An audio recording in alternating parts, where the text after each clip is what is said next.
I love to be with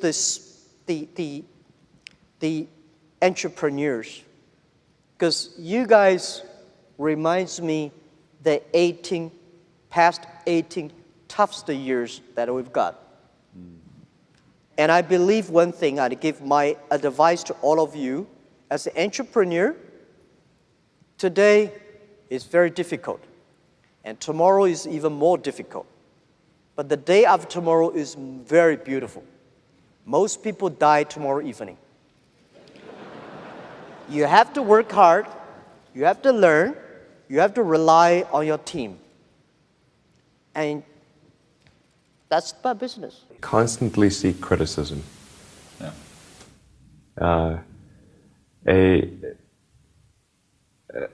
A well thought out critique of whatever you're doing is as valuable as gold. And you should seek that from everyone you can, but particularly your friends.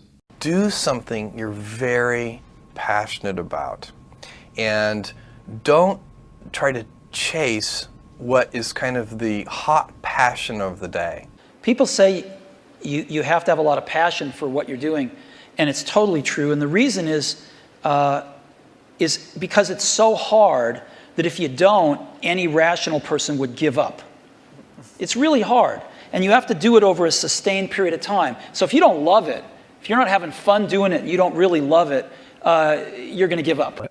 It's very rewarding when you work on something you think is going to make a big difference. And yeah, it's a little bit harder, but I think the passion that one might bring with it brings so much more energy to that you're more likely to succeed. So just go and do it, try, learn from it. You'll fail at some things. That's a learning experience that you need so that you can take that on to the next experience. And don't let people who you may respect and who you believe know what they're talking about, don't let them tell you it can't be done. Because often they will tell you it can't be done, and it's just because they don't have the courage to try it. I think people that look for great ideas to make money aren't nearly as successful as those who say, okay, what do I really love to do? What am I excited about? What do I know something about? What's kind of interesting and compelling. For somebody aspiring to, take things to the next level or to even surpass their wildest dreams, there's always going to have to be an element of luck, but I think more important is putting yourself in a business that can be ubiquitous, that really doesn't have limits, because otherwise there's always going to be a grind to it.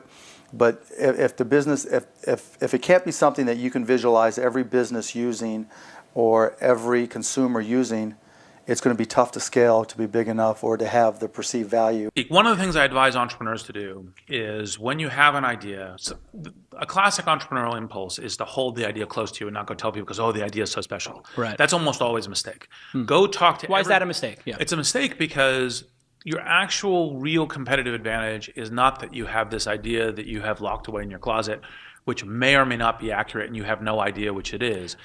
Your actual competitive advantage is if you're assembling the intelligence around, does this idea work? What is the right teams? What is the right learnings? And we're essentially in motion. The hardest thing to do is start. You have all these ideas and everyone has an idea, but it's really about executing the idea and building the idea and attracting other people to help you work on the idea. That is the biggest challenge. But the way to begin is to get the idea out of your head, draw it out, talk about it, program it if you're a programmer, or make it if you're building something. Like, you don't have to be the best, but you have to be dangerous, right? You have to learn just enough to be dangerous, to build an idea, concept it, and show it to the world. And then it turns out there are lots of other people, including all 170 employees that work at Instagram, who are much better at doing all that stuff than I am.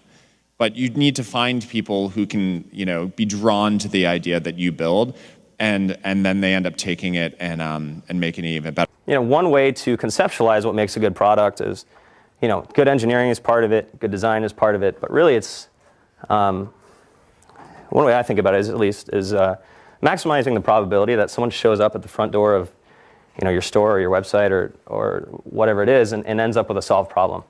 And oftentimes the best methodology is to start with the perfect experience with just one person, get that right, and then figure out how to scale something great instead of scaling something not so great and then trying to improve it. That's really hard to do. And so I think when you are starting a new business, you don't want to go after giant markets. You want to go after small markets, and you want to take over those markets quickly.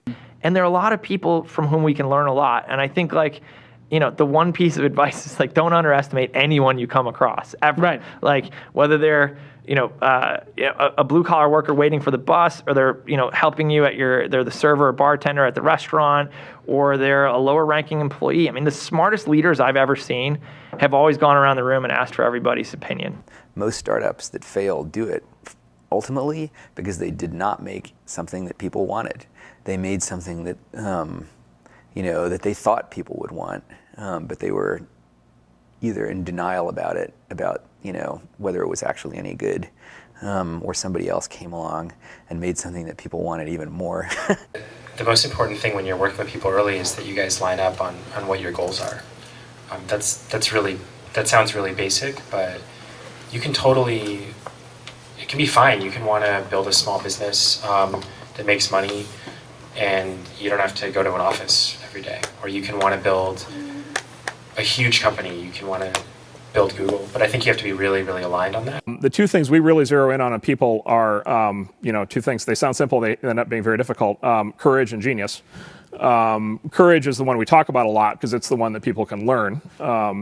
Courage, which is to say not giving up in the face of adversity, just being absolutely determined to succeed, is something that you can like force yourself to do. It can be very painful. You can force yourself to do it. The genius part is a little bit hard to force yourself to do. Courage without genius might not get you where you need to go, but genius without courage almost certainly won't.